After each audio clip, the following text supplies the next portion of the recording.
ब्रह्म हरिदास भी कहते हैं, नामाचार्य हरिदास भी कहते हैं, यवन हरिदास भी कहते हैं, बड़े हरिदास भी कहते हैं। हरिदास ये तो हम लोग आलोचना कर चुके हैं। जो ब्रह्मा उनका अपराध होने का कारण, ब्रज लीला में गोवत्स हरण के कारण अपराध हो गया।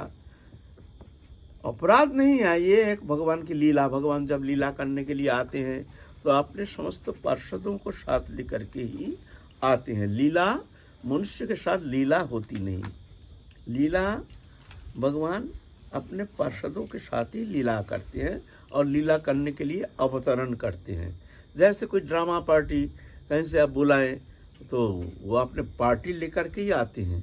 ड्रामा पार्टी अपने पार्टी लेकर के आते हैं, ड्रामा करते फिर चले जाते हैं अपना पार्टी लेकर के। भगवान भी जब आते हैं तो अपने समस्त पार्षदों को लेकर के अवतीर्ण होते हैं।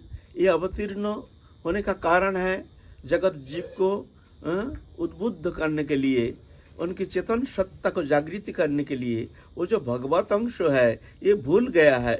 भूलने के कारण भगवान के साथ जो हमारे नित्य संबंध है, अविच्छिन्न अखंड संबंध, किसी भी अवस्था में ये संबंध का किसी किंचित मात्र पलक के लिए विच्छेद होना संभव नहीं है। लेकिन हम भूल गए हैं, विस्मृति के कारण ये संसार, इसको सत्य मान करके हम भ्रमित हो रहे हैं। जैसे स्वप्न अवस्था में हम भूल जाते हैं हम कौन हैं।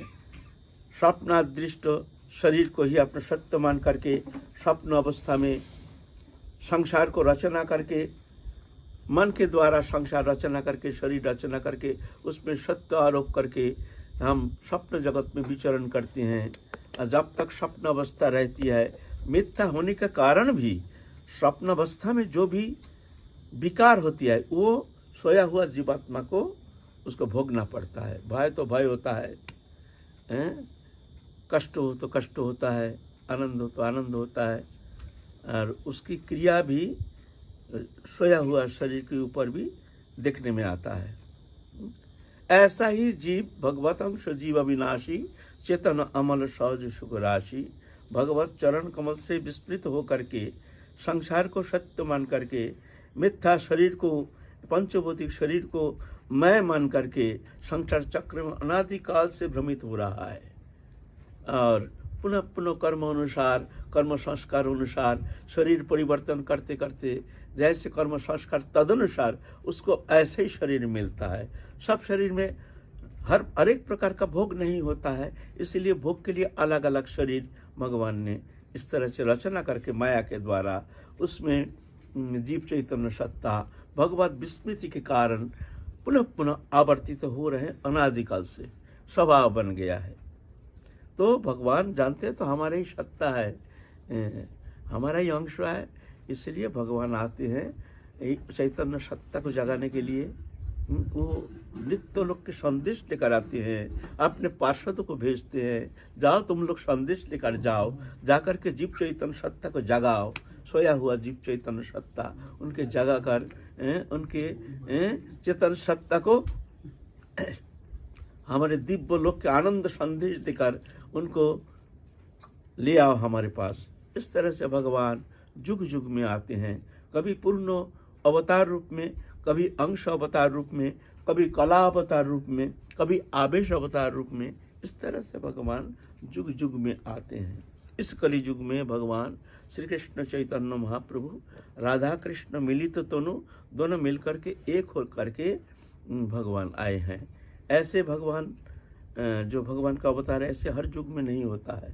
कहते हैं एक कल्प में एक बार भगवान ऐसे प्रेम पुरुषोत्तम रूप में आते हैं। जुग जुग में एक कल्प में एक बार आते हैं ऐसे। तो इस कल्प में 27तम महायुग ये जो कली युग है, इस युग में भगवान आए हैं। तो हरिदास ठाकुर को भी पार्षद तनु ब्रह्म हरिदास उनको भी ले आए हैं लीला करने के लिए। तो हम लोग कई दिन से उनके पावन जीवन चरित्र संबंध में आलोचना करके अपने वाणी को पवित्र करने का प्रयत्न कर रहे हैं। अब महाप्रभु इतना दिन तो बाल्य लीला किए हैं, अपने को आवरित करके भगवान जब आते हैं तो अपना स्वरूप को प्रकाश नहीं करते हैं। नाहं प्रकाश सर्वस्व जुगमया समावृता मूरो अयं न विजानाति लोकमम अजम अव्ययम। मैं जब आता हूँ तो मैं जुगमया समावृत रहने के कारण मेरे को जान नहीं पाता है। मेरा भक्त, मेरा प्रेमी भक्त जो है, मेरी कृपा से वो जान जाता है जो मैं पूर्ण ब्रह्म सनातन हूँ। इस लीला में भी ऐसे ही भगवान अपने पार्षदों को लेके आए हैं। आकर के श्रीवास अंगन में, श्रीवास पंडित है नारद ऋषि का अवतार, उनके मंदिर में वहाँ आकर के महाप्रभु अपने को प्रकाश किए हैं। देखो मैं कौन हूँ, मन में संकोच नहीं रखना, देख लो। मैं ये नहीं कहूँगा मैं कौन हूँ, तुम देखो, देख लो मैं कौन हूँ। यह कृष्ण चैतन्य महाप्रभु का अवतार की ये विशेषता,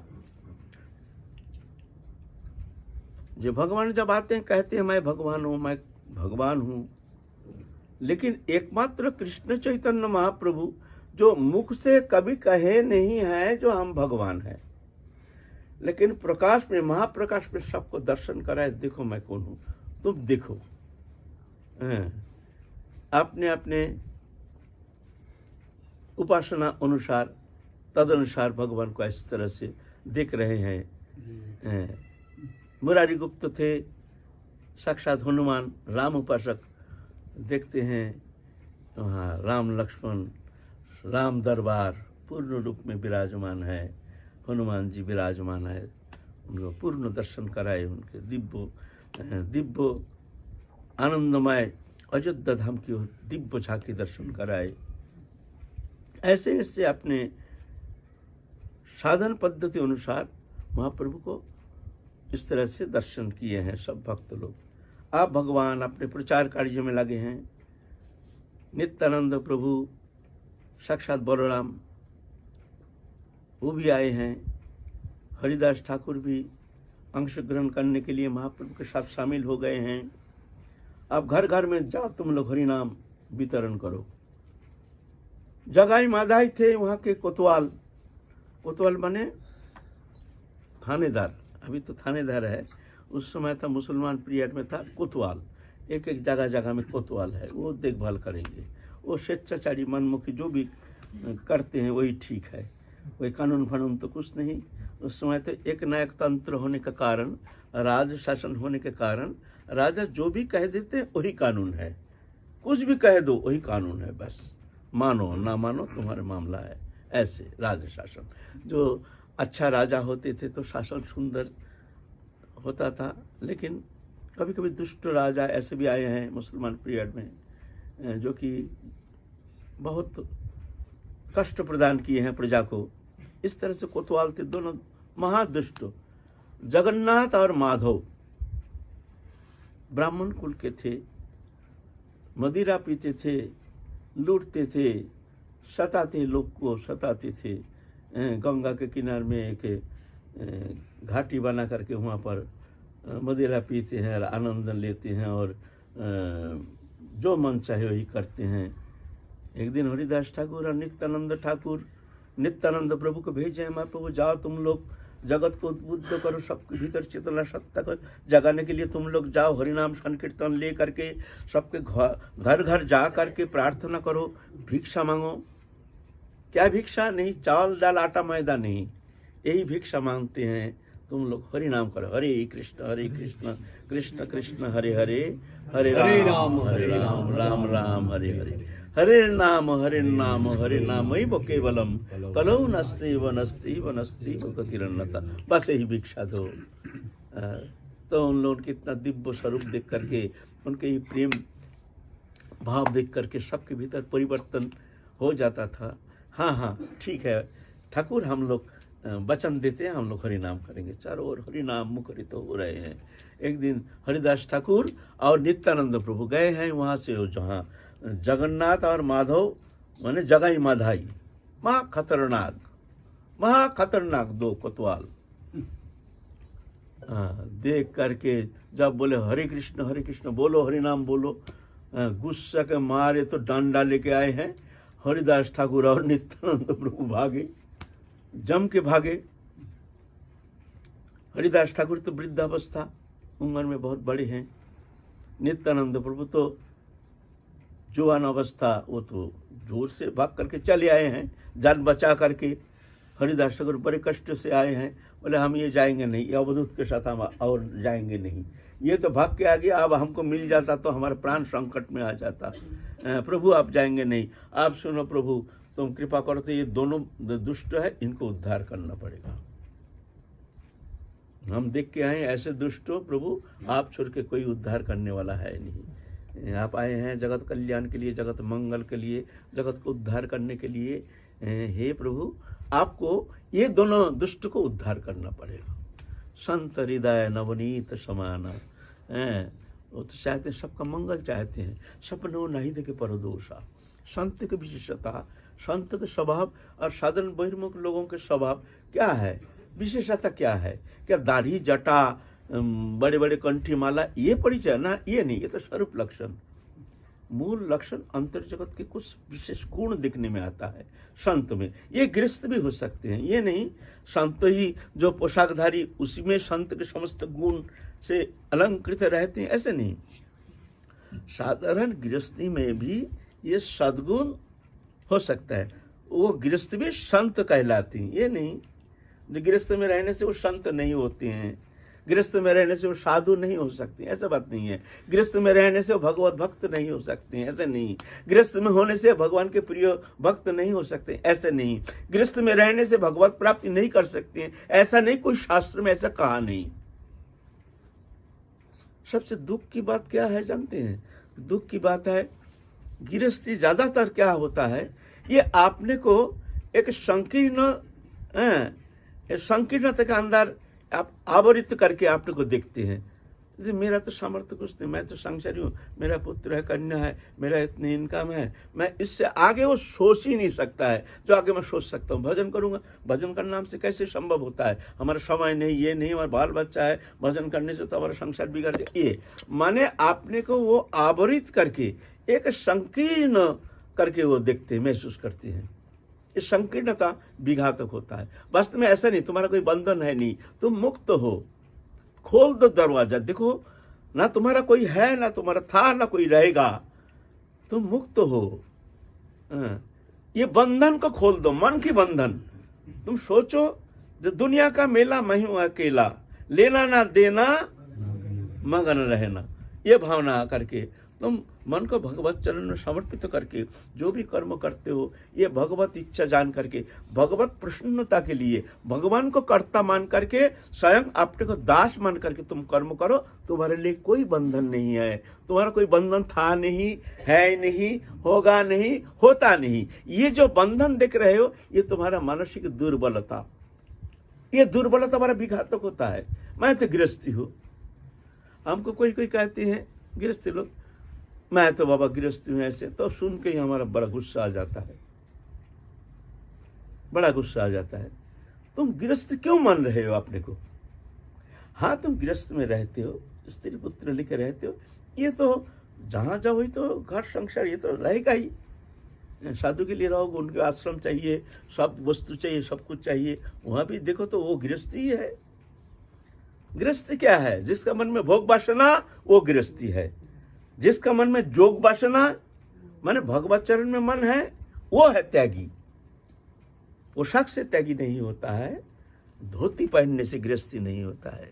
ना गृहस्थी उसका बंधन का कारण, ना जंगल उसका शोधन का कारण। जिसका मन में भोग वासना है, जंगल उसका क्या सुधारता है? जिसका मन भगवत चरण में है, संसार उसका क्या बिगाड़ता है? पहले से अगर भजन करना चाहते हो, पहले ये मन की दुर्बलता को हटाओ। बंधन है नहीं, तुम मान्यता मान रहे हो, बार बार तुम मान रहे हो, अपने को संकीर्ण आवरित करके दिख रहे हो। मैं ऐसा हूं, मेरा उम्र इतना है, मेरा बाल बच्चा ऐसा है, मेरा इनकम इतना है, बस बस, इससे आगे हम चिंता कर नहीं सकते हैं। लो, एक काल्पनिक, एक मान्यता मात्र, एक स्वीकृति मात्र, जिसका कोई सत्यता है नहीं, जो था नहीं, है नहीं, होगा नहीं, होता नहीं, हो नहीं सकता है, उसको स्वीकृति दे करके, बंधन दशा को स्वीकार करके, अपने को संसारी मान करके संसार चक्र में बद्ध दशा प्राप्त हो करके, बद्ध दशा है नहीं, बद्धता उस स्वीकृति के कारण वो बद्ध हो करके संसार चक्र में घूम रहा है। ये स्वीकृति कारण, पहले मन की स्वीकृति हटाओ, भजन पीछे करना, चाहे जोगी हो चाहे भोगी हो, त्यागी हो, ये बात है ना, मन का ही मामला है। तो साधु जो होते हैं, ये विशेषता उनमें है, ये जानते हैं जो प्रभु करते हैं, जो करते हैं प्रभु करते हैं, हम करता नहीं है, ऐसे जान करके किसी का दोष देखते नहीं हैं, दूसरे का गुण देखते हैं और अपना दोष देखते हैं, अपना दोषानुसंधान, दूसरे का गुणानुसंधान, ये संत स्वभाव है। और क्या तत्सहित सबका भला चाहते हैं, सबका मंगल हो, सबका भला हो, ये साधु स्वभाव। ये स्वभाव जिनमें जितना प्रबल है वो उतना बड़ा संत है, सीधा बात है। और जिसके मन में जितना संकीर्णता, वो उतना कमी है उनमें, है ना। तो संत स्वभाव हरिदास ठाकुर, प्रभु उद्धार करना ही पड़ेगा। प्रभु मन में सोच लिया, आप दो ऐसे दुष्ट है, ब्राह्मण कुल में जन्म लेकर के इस तरह से व्यभिचार दुष्ट, उसको तो शोधन करना ही पड़ेगा। नित्यानंद प्रभु को भेजा, जाओ। फिर गए, हरे कृष्ण करते करते, और दोनों मदिरा पी करके मत्त हो करके पड़े हैं, उन्मत्त हो करके, जानते नहीं कौन आया कौन गया।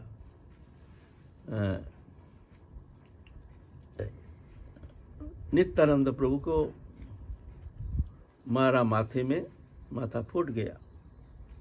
जब फूट गया तो जा करके माधाई आकर के पकड़ लिया। अरे अरे साधु है, तुम क्यों मारा इसको, क्या मिलेगा तुमको? भाई जगाई, जगन्नाथ तुमने क्यों मारा इसको, तो साधु है। ठीक नहीं किया, ठीक नहीं किया। इतने में तो सुदर्शन आ गया, सुदर्शन चक्र छोड़ दिया, वो तो आ गए हैं। उस समय नित्यानंद प्रभु प्रार्थना की, हे सुदर्शन, ये दो जो दुष्ट हैं, मैं भिक्षा चाहता हूँ, क्षमा कर दो इनको, क्षमा कर दो इनको, क्षमा कर दो। सुदर्शन लौट के चला जाता है। खबर पहुँच गया महाप्रभु के पास, महाप्रभु आए हैं, आ करके एकदम उग्र मूर्ति हो करके, हम संहार करेंगे, संहार करेंगे। तब जाके नित्यानंद प्रभु हरिदास ठाकुर चरण पकड़ लिए हैं। प्रभु आप दुष्ट दमन के लिए आए हैं ये जगत में, संसार को उद्धार करने के लिए। परित्राणाय साधुनां विनाशाय च दुष्कृतम् धर्म संस्थापनार्थाय संभवामि जुगे जुगे। ये दो दुष्ट को मैं भिक्षा चाहता हूँ, प्रभु क्षमा कर दो। तो प्रभु ने दो माधाई जो बचाया है, माधाई को छाती में भर लिया, तूने हमारे नित्यानंद को बचाया, लेकिन ये दुष्ट को हम छोड़ेंगे नहीं। तो जगाई जा करके चरण में पड़ गए। प्रभु को देख करके बुद्धि परिवर्तन हो गया। प्रभु हम भी एक ही साथ रहते हैं, इनके प्रति अनुग्रह, हमारे प्रति निग्रह क्यों प्रभु? आप पतित पावन अवतार जब आए हैं उद्धार करने के लिए, हमको भी आप प्रभु स्वीकार कर लीजिए। तो दोनों को प्रभु ने कृपा की है, अपना घर ले गए हैं, दोनों परम संत हो गए हैं। जगाई माधाई उद्धार, इनके बहुत सुंदर और आगे लीला है, लेकिन आज वो लीला में नहीं जाएंगे। और हरिदास ठाकुर के जीवन चरित्र संबंध में हम लोग आलोचना करेंगे। इतना में बहुत दिन हो गया, आप काजी उद्धार किया और सब बहुत सारे उद्धार किया। अब महाप्रभु सोचते हैं हम संन्यास लेकर के समस्त भारत खंड में ये प्रचार होनी चाहिए ना, तो संन्यास लेना एक बहाना। महाप्रभु ने चुपचाप गृह त्याग करके कटवा जा करके वहाँ संन्यास ले लिया। संन्यास लेकर के किसके बाद लिया जाना, केशव भारती के पास संन्यास लेकर के सीधा चले गए जगन्नाथपुरी। महाप्रभु चले जा रहे हैं, हरिदास ठाकुर भागते भागते गए प्रभु के पास। प्रभु आप जा रहे हो, आपके लिए हम आए हैं, नहीं तो हम यहाँ आने का हमारा क्या प्रयोजन है प्रभु? आप हमको छोड़ के जाएंगे, ये तो संभव नहीं है प्रभु। तो ये शरीर तो रखना बहुत भारी पड़ जाएगा। तो हरिदास ठाकुर को कहते तुम चिंता मत करो, हम जा रहे हैं, तुम पीछे पीछे आ जाना, तुम्हारे लिए हम भी वहाँ एक स्थान निर्वाचन करके तुम्हारे लिए हम रहने के लिए देंगे, फिर दोनों वहीं रहेंगे। ऐसा कह करके महाप्रभु कृष्ण चैतन्य महाप्रभु संन्यास लेकर जगन्नाथपुरी चले गए हैं। चतुर्मास व्रत आया और यहाँ से बंगाल से नदिया, इधर से समस्त भक्त वृंद वहाँ पदब्रुज पैदल में जाना पड़ता था। उसमें तो ट्रेन फेन ऐसे तो था नहीं, ट्रेन फेन बस ये तो ब्रिटिश आने का बाद हुआ। उसके पहले ब्रिटिश आने का पहले कोई ऐसे ट्रेन बस ये जो मोटर कार आदि ये सब कुछ था नहीं, ये ब्रिटिश का देन है।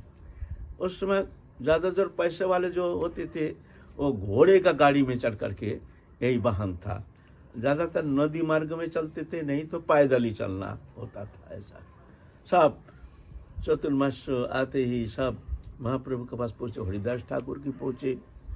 हरिदास ठाकुर पहुँच करके काशी मिश्र के वहाँ एक पुराना एक जगह है, बकुल वृक्ष है, वहाँ पर हरिदास ठाकुर वहाँ बैठे हैं। सब जगह महाप्रभु के सान्निध्य में जा करके महाप्रभु का दर्शन करके अपने आनंद सागर में निमग्न हो रहे हैं। सच्चिदानंद घनतनु प्रेम पुरुषोत्तम भगवान को दर्शन करके सब हृदय का संतप्त हृदय को शांत कर रहे हैं। ऐसे महाप्रभु दर्शन करके महाप्रभु कहीं और नजर नहीं है, इधर उधर दिख रहे हैं। महाप्रभु का किसी का मन नहीं है, महाप्रभु इधर उधर बीच में ऐसे ऐसे कर रहे हैं। तो कुछ भक्त को तो महाप्रभु का अनमन ऐसा लगता है, क्या बात है महाप्रभु, प्रभु आप किसका अनुसंधान कर रहे हैं, आप किसी को ढूंढ रहे हैं ऐसे मालूम होता है। बोले हाँ ढूंढ तो रहे हैं, उनको दिख नहीं रहा है। कौन है प्रभु? न वो हरिदास ठाकुर का, हरिदास ठाकुर आया नहीं। बोले प्रभु हरिदास ठाकुर तो आया है लेकिन वो यहाँ आना नहीं चाहते हैं। क्यों? क्यों ना, वो तो जबन है ना, जबन होने का कारण वो सोचते हैं हम किसी को छू देंगे तो अपवित्र हो जाएगा। वो कितना पुजारी पंडा सब चलते हैं, कौन सज्जन वैष्णव चलते हैं, हम हमारे स्पर्श से सब अपवित्र हो जाएगा। ये दीनता विनम्रता, ये विनम्रता वैष्णव का एक अलंकार है, भूषण है। दीनता रूपी अलंकार से अलंकृत होते हैं। जब तक साधक में ये दीनता नहीं आती है तो जाकर मान लो वो अलंकार शून्य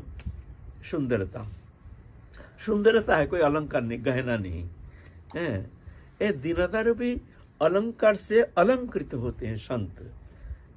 ऐसे अपने को हीन ज्ञान अयोग्यता बुद्धि, इसी में ही प्रेम, इसी में सर्वसिद्धि, हमारे महाप्रभु कहते हैं। दीनता स्वाभाविक आ जाती है। बोले प्रभु आना नहीं चाहते हैं तो चलो हम ही जाते हैं। तो गए हैं महाप्रभु सब पार्षद जा करके। हरिदास ठाकुर रो रहे हैं, प्रभु हमको स्पर्श मत कीजिए, प्रभु हम अस्पृश्य हैं, हम जवन है, हम मुसलमान है, मुसलमान कुल में जन्म लिया। उसके बाद उस संस्कार बस फिर जा करके भगवत नाम संकीर्तन, हरि नाम संकीर्तन में मुखरित हो करके इस तरह से महाप्रभु तो पार्षद तो थे ही, तो सब कोई जानते ही जवन है, मुसलमान है, अपने को भी मानते थे ऐसे ही, जो हम स्पर्श के लायक नहीं है। तो महाप्रभु जोर करके छाती में भर लिया। तो कहते हैं प्रभु हम रहेंगे यहाँ, लेकिन हम मंदिर दर्शन करने के लिए नहीं जाएंगे, और आपके दर्शन के लिए आपके पास बहुत सारे वैष्णव संत आते हैं, हमारे स्पर्श से किसी का स्पर्श हो जाएगा तो अपवित्र हो जाएगा, प्रभु इसलिए आप क्षमा कर दीजिए, हम आपके पास जा नहीं पाएंगे, हम यहीं पड़े रहेंगे। कभी कभी आपका मन हो तो आ जाइए यहाँ दर्शन करने। अच्छा हरिदास ठाकुर ऐसे ही होगा।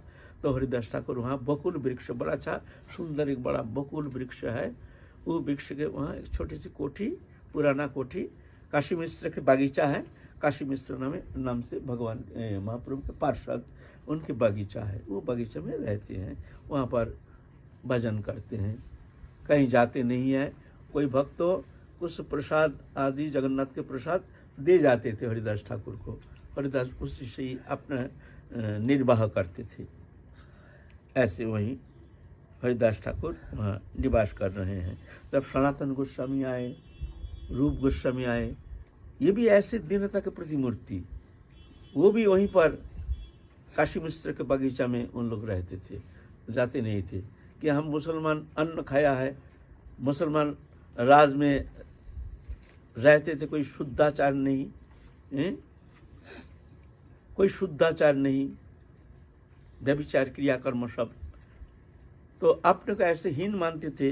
ये सनातन गोस्वामी, रूप गोस्वामी भी कभी जगन्नाथ मंदिर दर्शन करने गए नहीं। ऐसी इतनी दीनता, इतनी दीनता।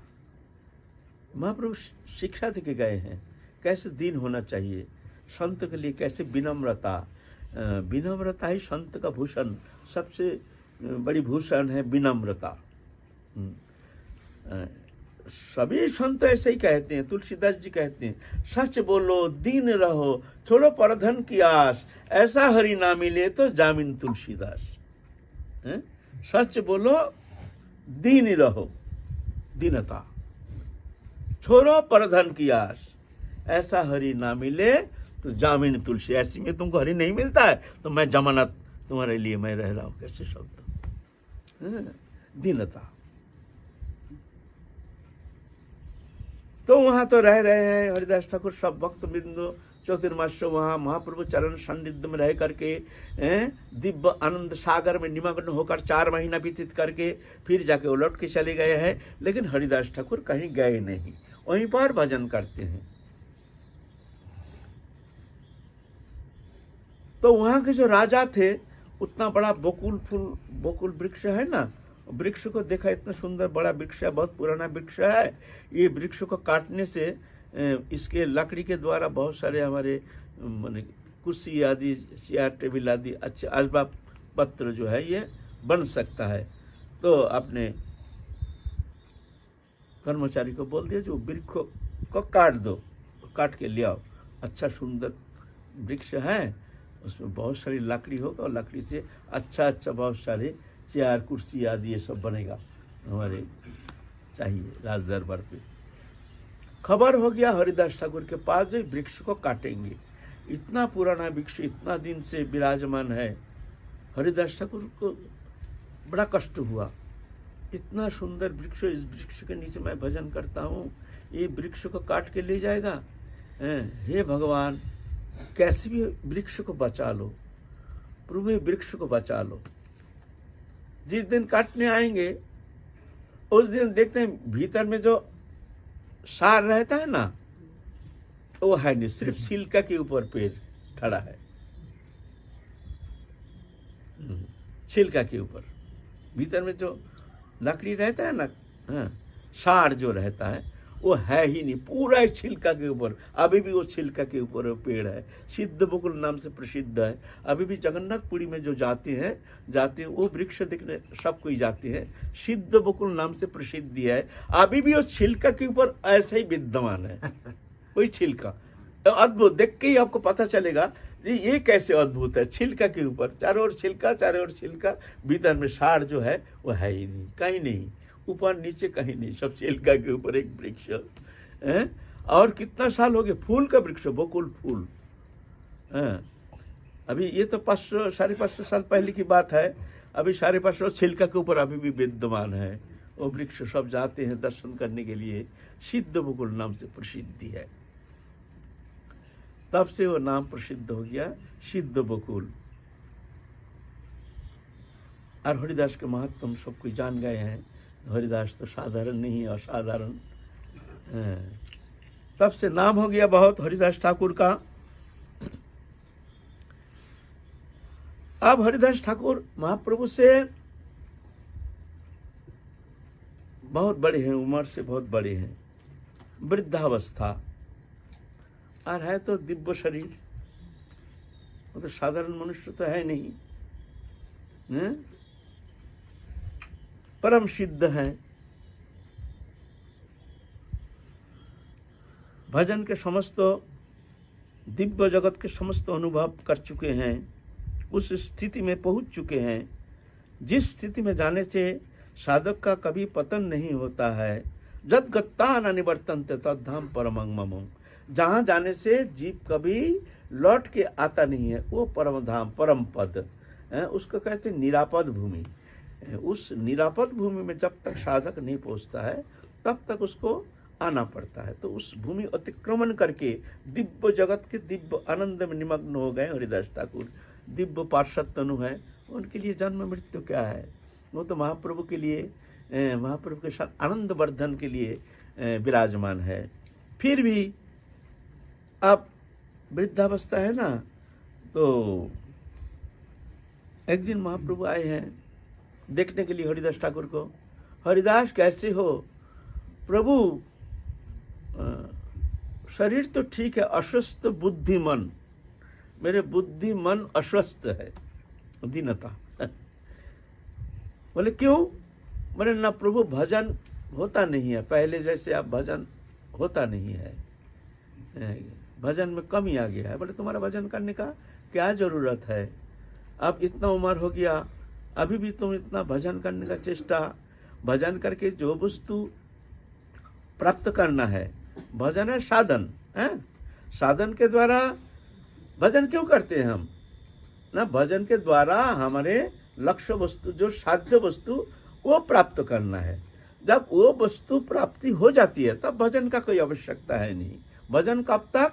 जब तक हमको साध्य वस्तु प्राप्ति नहीं होती है। वो साध्य वस्तु क्या है ना, जुगल दर्शन, जुगल वो प्रेम प्राप्त होना, और क्या नहीं, जड़ चेतन ग्रंथि, जिस ग्रंथि प्रकृति और पुरुष का जो ग्रंथि, ये जो अविद्या ग्रंथि, ये छिन्न हो जाता है, जहाँ जाके वो अपने स्वरूप में स्थित हो जाता है, उसको कहते हैं निरापद भूमि। जिस भूमि से जाने से साधक का और पतन का कोई संभावना नहीं रहती है, कभी किसी अवस्था में वो फिर संसार चक्र में आता नहीं। जदगत्ता न निवर्तन्ते तद्धाम परमं मम, वह है सिद्ध भूमि। तो बोलते तुम्हारे क्या जरूरत है इतना भजन करने का, तुम्हारा क्या कमी रह गया हरिदास ठाकुर, बोलो तुमको क्या चाहिए, और क्या चाहिए बताओ, चाहिए तो बोलो हमको, जब हमको ये चाहिए और कुछ कमी है, कमी है नहीं, कुछ नहीं है, तुमको सब समस्त सिद्धि, अष्ट सिद्धि, नवरिद्धि सब कुछ तुम्हारे चरण तो नीचे सब रहते हैं, और तुम अभी कहे तो प्रभु भजन नहीं होता है, बोलो तुमको क्या चाहिए। बोलता प्रभु एक वस्तु चाहिए हमको, बताओ, वचन तो हमको दोगे, क्यों नहीं देंगे बताओ, हमारे अदेय क्या है। तुम जब भक्त जब मांगते हैं तो रो रहे हैं फुट फुट करके, अरे हरिदास तुम रो रहे हो, क्यों रो रहे हो, क्या बात है, अभी भी तुम्हारी कमी है। नहीं प्रभु हम जानते हैं जो आप लीला संवरण करेंगे, आप ज्यादा दिन दरिद्र में नहीं रहेंगे, आप ज्यादा दिन ये धरित्री में 48 ईयर्स उम्र में महाप्रभु शरीर त्याग दिए, बहुत अल्प उम्र में। ये तो नित्य पार्षद जान गए हैं, प्रभु हम जान गए हैं आप ज्यादा दिन इस धरित्री में नहीं रहेंगे, लेकिन आपके वो वियोग दशा हमसे सहन नहीं होगा, वो हमको देखा नहीं जाएगा, हम जानते हैं आप बहुत जल्दी जाएंगे, तो क्या करूं बताओ। ना प्रभु आप रहते रहते आपके सामने हम इस शरीर को त्याग देंगे, बस यही हमारी इच्छा, अंतिम इच्छा। अब वचन दे दिया है, वचन दे दिया, देंगे बोले हैं, क्या करें, ठीक है बोलो आप क्या करूं बताओ ना। काल आप इसी समय आइए, काल आइए आप, बस टाइम दे दिया, काल आप आ जाइए। दूसरा दिन महाप्रभु ही जानते हैं, तो सब जानते हैं, सर्वांतर्यामी हैं, भूत भविष्य वर्तमान सब जानते हैं, शरीर छोड़ेंगे, समस्त पार्षदों को लेकर के हरिनाम संकीर्तन करते करते मंडल बना करके एकदम आए हैं हरिदास ठाकुर के पास। हरिदास बड़े प्रसन्न हो गए, बोलो हरिदास क्या चाहिए तुमको। न प्रभु आपके चरण कमल को दीजिए, हमारे बक्ष में यहाँ यहाँ स्थापना कीजिए आपके चरण कमल। अच्छा ठीक है, महाप्रभु ने अपने चरण कमल वहाँ धारण किए। महाप्रभु के नेत्र से नेत्र रखते हुए हरे कृष्ण करते करते जय श्री कृष्ण चैतन्य, जय श्री कृष्ण चैतन्य निष्क्रांत हो गए शरीर से, शरीर को छोड़ करके नित्य धाम के लिए रवाना हो गए। सच्चा मृत्यु, जैसे विश्वदेव जिस तरह से शरीर त्यागे हैं, सच्चा मृत्यु ऐसे हरिदास ठाकुर महाप्रभु के सामने, महाप्रभु के चरण कमल को वक्षस्थल में स्थापना करके महाप्रभु के नेत्र से नेत्र मिला करके जय श्री कृष्ण चैतन्य ऐसे कह करके नित्य लीला के लिए निष्क्रांत हो गए। फिर समस्त भक्त मंडली तो खूब कीर्तन किए। पीर महाप्रभु हरिदास ठाकुर के शरीर को अपने वक्षस्थल में धारण करके ले गए हैं, समुद्र में स्नान कराए हैं। फिर कहे हैं देखो आज ये समुद्र जो है हरिदास ठाकुर के यहाँ अवगाहन करने के कारण आप ये समुद्र तीर्थ हो गया है। इस समुद्र में जो तीर्थ, इस समुद्र में जो अवगाहन करेगा, स्नान करेगा, वो भी समस्त तीर्थ का फल उसको मिल जाएगा। फिर उनको वस्त्र परिवर्तन करा करके आकर के समुद्र किनारे में वहाँ बालू का हटा करके वहाँ अपना सहस्त्र महाप्रभु उनको समाधि दिए हैं, शरीर समाधि, दहन उनको जलाए नहीं है। ऐसे समस्त भक्त मंडली समवेत होकर कीर्तन की। फिर महाप्रभु भिक्षा मांगने के लिए निकले हैं, दो हमारे प्रिय भक्तों हरिदास ठाकुर के निर्जान के लिए दो, हमको भिक्षा दो, हम भंडारा करेंगे। और महाप्रभु मांग रहे हैं, अरे कितना धन की कोई कमी है, स्वयं लक्ष्मीपति जहाँ अवतीर्ण है वहाँ लक्ष्मी की कोई कमी है।